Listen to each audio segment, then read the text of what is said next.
Hi, my name is Ming, and I'm going to be walking through with you step by step on how you can set up your UV lens sensor so you can start monitoring the UV at your school. So this is the kit that you should have received. Let's take a look at what's inside. So first of all, you've got your mounting bracket for mounting your sensor outside. You've got a quick start guide, which will guide you through the process of setting it up. And you've got your outdoor sensor. Let's just put this on the table.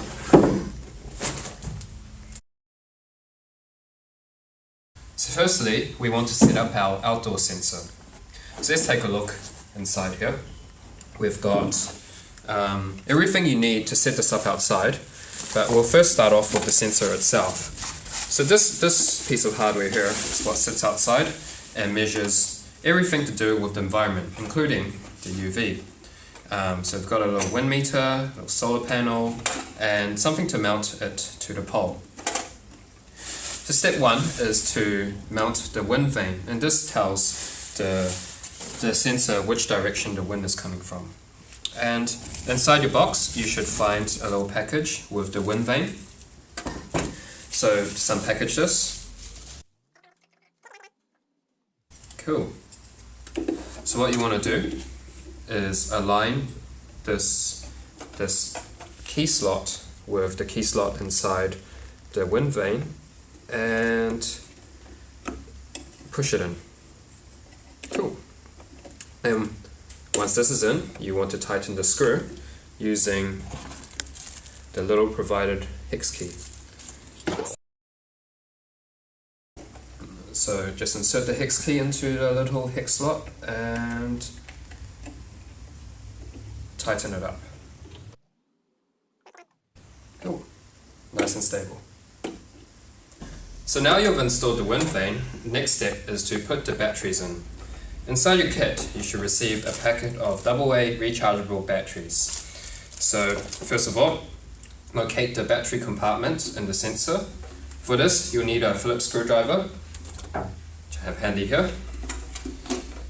Undo the compartment.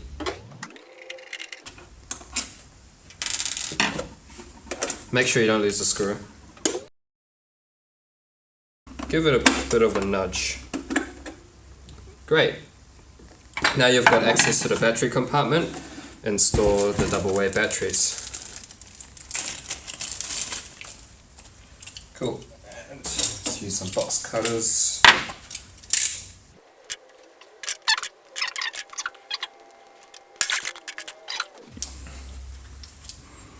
Cool. We've got our batteries. Let's install it into the sensor.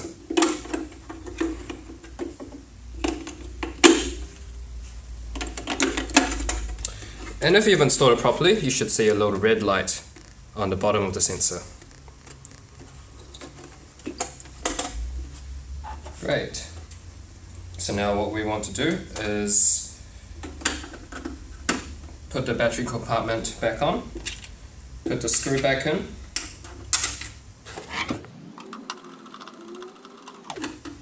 you'll also notice that after about 10 seconds or so, the red light should go off.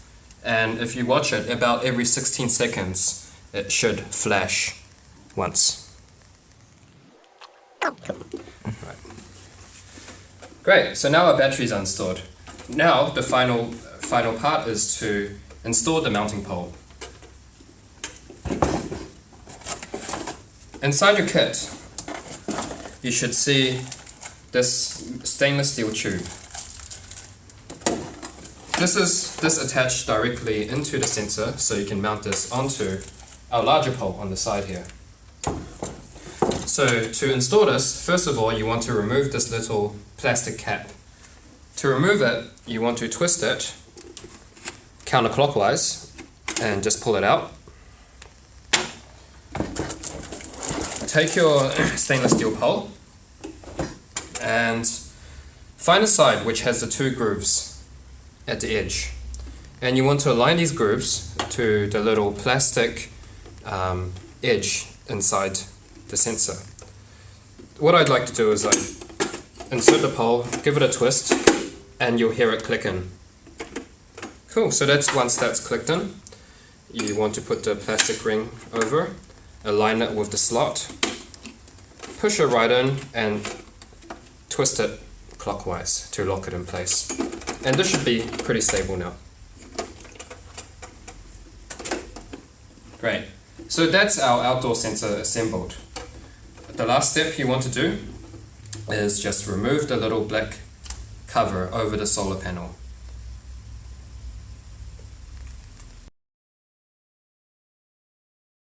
So now you're ready to mount the outdoor sensor outside. So we've got a few mounting options for you. You can either find an existing pole, if you've got one, for example an old aerial antenna pole, or it could be a flagpole, and you can mount this using the provided U-clamps. Alternatively, if you don't have an existing pole, we have also provided a universal mounting bracket for you. You can either mount this on a horizontal surface or on a vertical surface, simply by adjusting the angle of the bracket. So we'll walk you through the process of mounting the sensor onto a pole and then mounting the universal bracket, if you're using this, onto a surface. So now to mount the sensor onto the universal mounting pole. First of all, you want to pre-assemble the U-clamp by putting the two brackets in. And just thread the nuts in just a tiny bit, just to hold it in place, but not all the way through.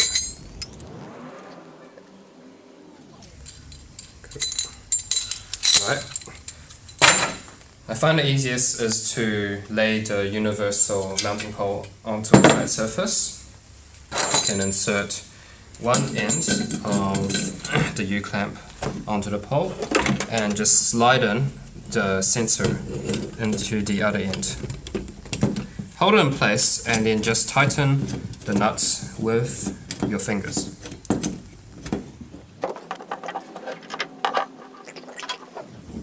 Okay, now you want to tighten this all the way using a spanner. So just grab a spanner and then just tighten it up a bit more so it's nice and rigid. Cool. Great, now our sensor is nice and secure onto our universal mounting pole. We've got two options to mount this, either onto a roof or onto the side of a wall. So you can loosen these two bolts up and you can adjust the angle of the universal mounting pole. So for example, if you want to mount it at the side of a wall, you want it sort of at this angle here. If you want to mount this on a flat roof, then you set it to this angle. So now we'll show you how you can attach this onto a flat surface. For this, just clear some space.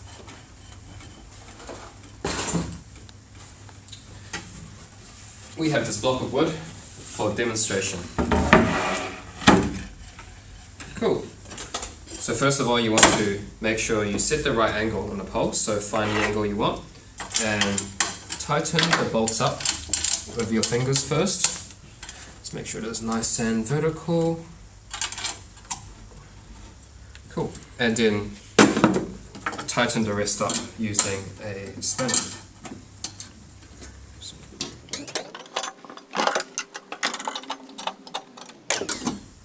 Great. This is not going anywhere anytime soon. Cool. So within your package, you should have received the 4 roofing screws, which you can use to mount this either to a roof or to timber or any sort of wood. Let's take this up. To install these, you will need a 5/16" attachment on the cordless drill. So this attachment is not included in the package. Cool.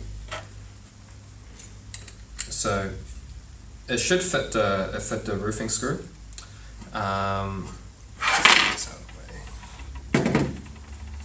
Cool. So simply find the spot that you want to drill it at, let's just move this to the side so we don't drill into the table. Take your cordless drill with the roofing screw. Cool. And make sure you go slow. There you go, that's one. That's nicely fixed. Let's do a second one. So make sure you start off slow.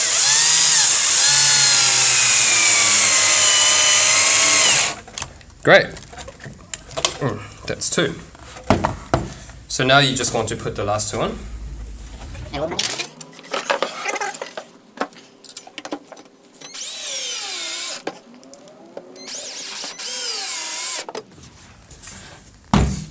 Great. This is nice and secure to either your roof or cladding or wherever you decide to install the sensor. The last thing you want to do after you've mounted it to the roof is you want to adjust the direction of the sensor so that the solar panel here is facing northwards. So you can either use a compass or I just use my phone, Google Maps, and find out which direction north is. And now you can loosen up the sensor a little bit here, loosen these bolts up, not too much because you don't want it to fall down. Loosen it so you can twist the sensor. Let's loosen that a bit more. Cool. Cool. So you want to twist it to the direction that you want it to. For example, if this way is north, twist it this way, and just retighten the bolts.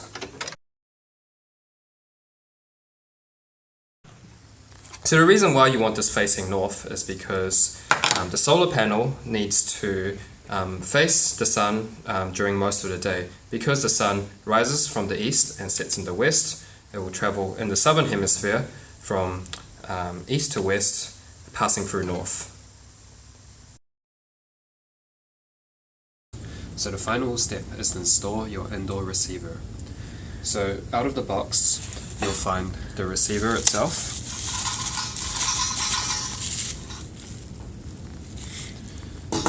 You'll need the Ethernet cable, which is also provided.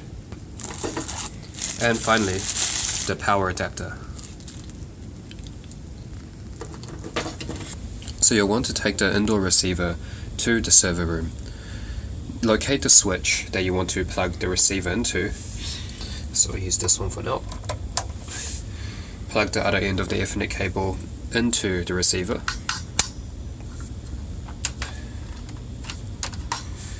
Now you want to power the receiver, so take your power adapter,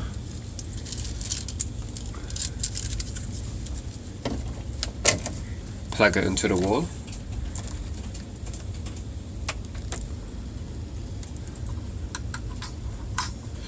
and plug it into the receiver. So once you've powered on the receiver and plugged into the network, it's time to find the IP address. You can use whatever tools you're familiar with, or the IP tool software included in the CD. For now, I'm going to assume that you've already found the IP address, so what you need to do next is just type the IP address into the browser. In this case, it's this. If it's been connected to the network correctly, this configuration screen should show up. If it does, then it's successfully connected. If not, then make sure that the receiver has been allowed on the network. Now, if you've verified that this works, the next step is to create a Weather Underground account to associate this receiver with. So, create a new tab, visit wonderground.com. Cool, so once you're there, you need to create a new profile. For me, I've already created a profile and I've already logged in. So after you've logged in, go into My Profile, click on My Weather Stations, and then click on Add New Personal Weather Station.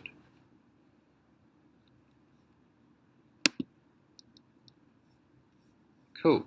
So first of all, type in the location of your weather station. In this case, we are at 70 Simon Street.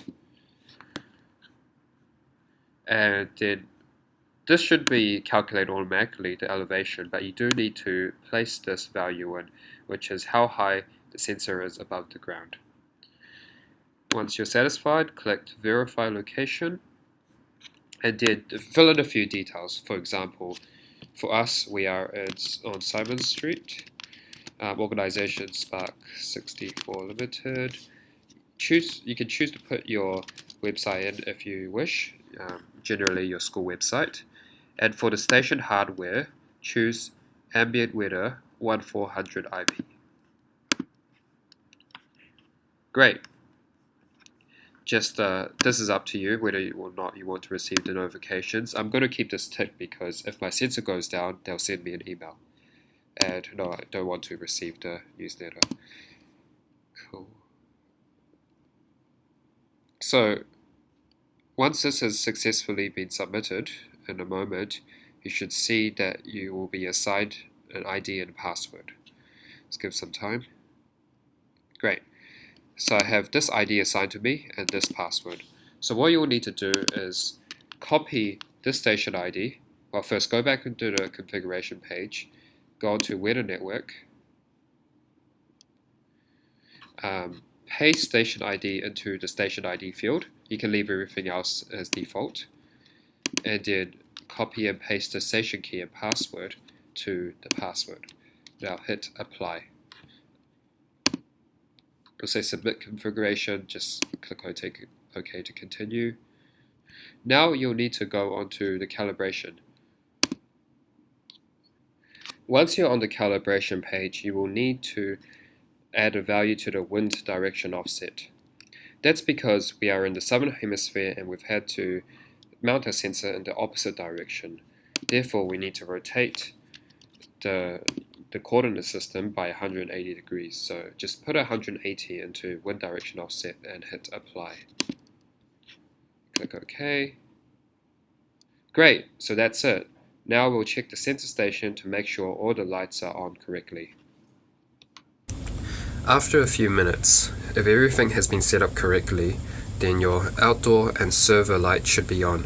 The outdoor light means that it's communicating with the outdoor sensor, and the server light means that it's sending the data to the servers.